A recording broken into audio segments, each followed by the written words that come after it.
Olá, crianças, boa tarde. Vamos iniciar agora a nossa aula de história.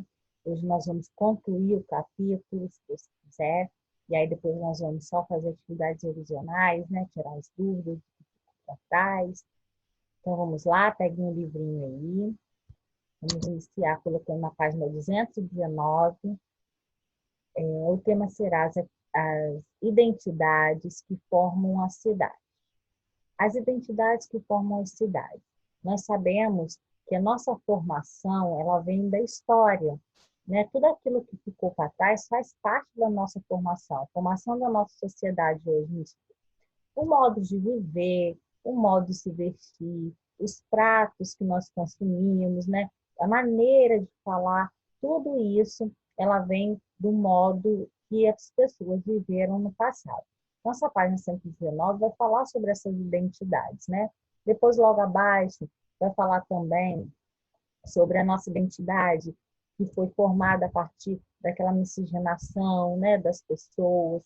Vai falar dos africanos que foram trazidos para o país, nós já falamos sobre isso na sala de aula, lembra que disse que os africanos, eles foram trazidos para o Brasil e aqui eles eram escravizados, né? Eles não tinham opção, eles deveriam trabalhar, eles eram vendidos, né, para fazendas, e aí as pessoas faziam essa troca, eles viveram por conta de 300 anos vivendo dessa forma, né, sendo escravizados. Então, na página 219 está explicando direitinho aí para vocês. Na página 220, está falando que muitas das vezes esses escravos, eles não resistiam a tanta maldade, a tanta escravidão, então eles começaram a fugir. Então eles fugiam, eles iam para um local que era chamado Quilombo, nós falamos sobre isso, acho que vocês vão lembrar, e dentro desse local, né, uma mata, dentro da mata, um lugar reservado, onde eles conseguiam se esconder dos senhores, eles fugiam para lá, porque eles não aguentavam mais ser maltratados e escravizados. E aí vai falar um pouquinho, a 220, sobre esse quilombo. Na página 221, ainda assim falando sobre os quilombos, né? Logo depois eles vão falar sobre a assinatura da Lei Áurea, né? Que foi em 1888, quando ela assinou essa lei, ela acabou com a escravidão dos escravos, eles passaram a ser libertos, né? Eles viviam em liberdade. Muitos continuaram vivendo em quilombos, né? Porque era uma opção para eles estar ali. Então, ali eles plantavam, colhiam, cultivavam, formavam família, e ali eles foram vivendo mais de forma liberta, né? Eles foram libertos. Aí abaixo, traz para vocês um poema chamado Quitutes. E aí, logo na primeira pergunta, vem dizendo assim: você conhece alguma ou algumas palavras que aparecem no poema? E você vai dizer, né, essa resposta pessoal, se você conhece ou não. Na letra B, além da origem africana, o que a maioria das palavras do poema tem em comum? Então, a maioria dessas palavras, praticamente todas elas, estão se referindo, né, estão dando nome à origem a um alimento. Então, em comum, essas palavras dão origem a um alimento. Você faça aí com essas palavras, mas a tia já colocou aqui em vermelhinho para que você possa se basear, certo? 222 a 224, vocês também irão fazer leitura, né? Aí continua falando aí sobre os índios, né? Porque eles também foram escravizados por um bom tempo, então aqui vocês vão fazer essa leitura, vão entender um pouquinho melhor. Depois traz aí para vocês uma musiquinha, bom que vocês procurem, pesquisem na internet, que vocês vão encontrar, e vocês podem fazer a leitura da música com a música no fundo. Na página 223, logo lá abaixo, está falando que no dia 19 de abril comemoramos o Dia do Índio, isso nós já sabemos, né? E essa data ela foi comemorada porque o nosso presidente Getúlio Vargas, em 1943, quis celebrar a cultura indígena. Sabemos que a cultura indígena é de extrema importância para a história do nosso país. E ela deve ser preservada, ela deve ser comemorada. Por isso que no dia 19 de abril a gente comemora o Dia do Índio. Tá? Na página, aí continua na página 224, vai falar sobre os indígenas, né, sobre a quantidade de indígenas que nós temos aqui no país, vai falar também como eles vivem, né, onde eles vivem, porque eles ainda continuam com aldeias em diversas partes do país, ainda são poucos, né, mas ainda são muito importantes para a nossa cultura. Na página 225, vai falar aí também sobre a vida dos indígenas e vocês vão fazer marcando verdadeiro ou falso para as perguntas que estão disponíveis aí no 125. Exemplo, qualquer pessoa pode fazer parte da comunidade indígena. Ó, eu quero sair daqui, eu agora vou viver como índio. Eu posso fazer parte dessa cultura indígena, verdadeiro ou falso? Isso é falso, né? Porque para você ser indígena, você precisa pertencer, nascer em berço indígena. Você precisa fazer parte da cultura indígena. A maior parte da população indígena vive atualmente na área rural? Sim, a maioria deles vive na área rural. Eles ainda plantam, colhem, pescam, né? Eles mesmos cuidam das próprias doenças através de chás e da medicina indígena, né? Então, vocês vão marcando verdadeiro ou falso. Aqui já tem, para depois você conferir, se é verdadeiro ou falso, vermelhinho está pequenininho, mas dá para conferir depois. É só olhar direitinho, tá certo? Na 226, vai trazer uma atividade oral, ou seja, vocês só vão ler e responder oralmente, não precisa escrever. Ele traz aí uma brincadeira indígena, ele vai explicar para vocês como é feita essa brincadeira, e logo abaixo ele vai perguntar, você conhecia essa brincadeira? Você conhece alguma brincadeira parecida com essa? E que tal experimentar e brincar de arranca mandioca, que é o nome dessa brincadeira.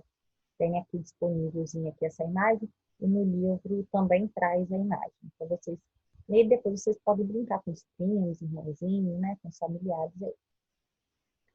Seguindo aí, na 227, vai falar sobre os problemas e desafios da vida nas cidades ao longo da história. E aí, nessa página 127, onde vocês vão fazer a leitura, vai falar sobre os habitantes, né, que aqui estavam no país, e quando eles chegaram aqui, essa migração, houve conflito no início, porque até eram culturas diferentes, pessoas diferentes vivendo no mesmo local, no mesmo espaço, então gera um conflito, né, aquele atrito, é o que eu falo com vocês, às vezes em sala de aula vocês começam a discutir, brigar, eu falei, gente, porque cada um tem uma opinião, né, cada um tem uma cultura diferente, você vive de uma forma, outro de outra, o que você considera certo, o outro considera errado, e o que nós devemos fazer? Somente respeitar.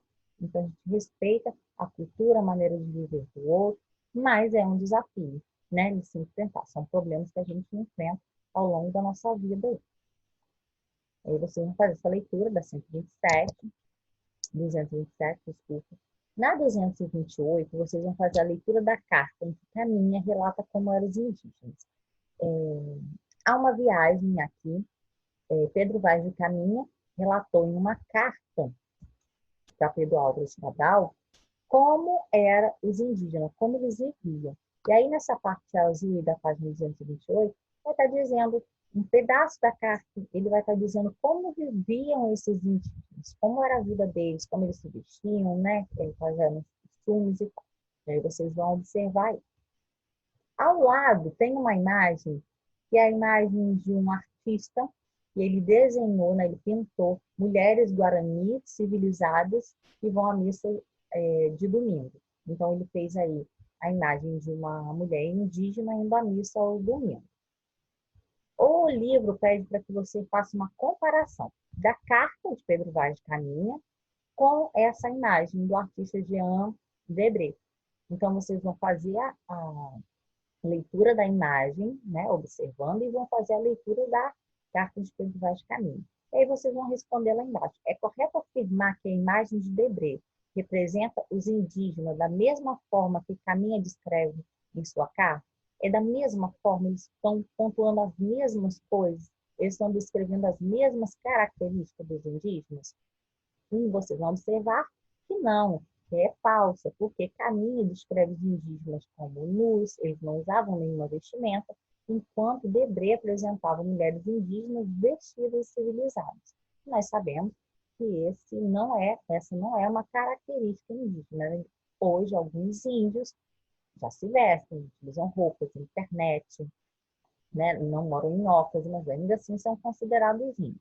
Mas naquela época, eles viviam nus, então eles não utilizavam nenhum tipo de vestimenta, certo? Página 229, vocês vão escrever aí, né? Completar a letra A, B e C, de acordo com os quadrinhos acima, imigrantes africanos e indígenas, então vocês vão conseguir aí caracterizar, identificar de quem está falando. Quem foi trazido para o Brasil na letra A? Como escravizados e hoje seus descendentes compõem a maior parte da população brasileira. Os africanos. Então, hoje, os africanos compõem a maior parte da população brasileira. Depois, na letra B, já ocupavam um território que viria a ser o Brasil antes da chegada dos portugueses. Quem aqui já habitava antes dos portugueses chegarem aqui, né? E começarem a explorar as nossas terras? Aqui já viviam os indígenas, então vocês vão colocar aí. E na letra C, vieram de diferentes países, buscando trabalho e melhores condições de vida no Brasil. Os imigrantes, que graças aos imigrantes que vieram em busca de melhores condições de vida, houve essa miscigenação do nosso país, né? Que é uma mistura de vários imigrantes que formou o povo brasileiro, certo? 229, ainda assim, lá embaixo, pede para que vocês façam uma pesquisa sobre zumbi dos palmares. E aí você vai anotar aí no livro, umas 5 páginas, umas 5 linhas aí, vocês façam de forma resumida, né, zumbi dos palmares. Vocês vão pesquisar que foi um líder que lutou, né, pela libertação dos escravos, ele lutou para que não houvesse mais essa escravidão, ele era um líder que fazia que a vida dos escravos fosse melhor, né, fosse melhor. Então, ele foi muito importante para a história do país, tanto que nós temos dia 20 de novembro o Dia da Consciência Negra, que é representando, foi o dia em que Zumbi dos Palmares ele faleceu. Então, ele foi tão importante para a história que hoje em dia nós temos uma data referente a esse homem que tanto lutou por melhores condições de vida dos escravos, certo? E logo abaixo vocês vão escrever uma receita em família com a origem e a história.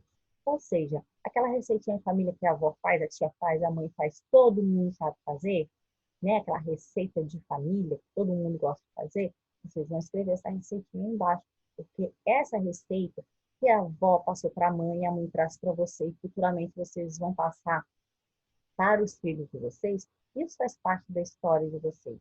Isso faz parte da história de vida de vocês, vai ficar registrado e é importantíssimo que vocês tenham isso aí registrado. Depois a gente vai fazer uma correção no nosso retorno, nós vamos trocar figurinhas, né? Um vai falar da receita da família, o outro fala da outra, né? Daquela maneira gostosa que a gente gosta de debater, que a gente está assistindo tanta falta, né? E por último, a página 231 é uma revisão, né, do conteúdo que nós fizemos agora, então vocês vão responder múltipla escolha, da 1 a 4, e depois vocês vão fotografar essa página e enviar para mim, que eu vou fazer aquela correção pelo WhatsApp mesmo e retorno para vocês, para saber se vocês conseguiram entender o conteúdo direitinho, tá certo? Você vai encerrar por aqui. Agora a história, a gente vai só fazer umas revisões, colocar em dia aquilo que ficou para trás, aquilo que ficou em dúvida, tá bom? Conseguimos encerrar o nosso capítulo de história. Um beijinho, até a próxima.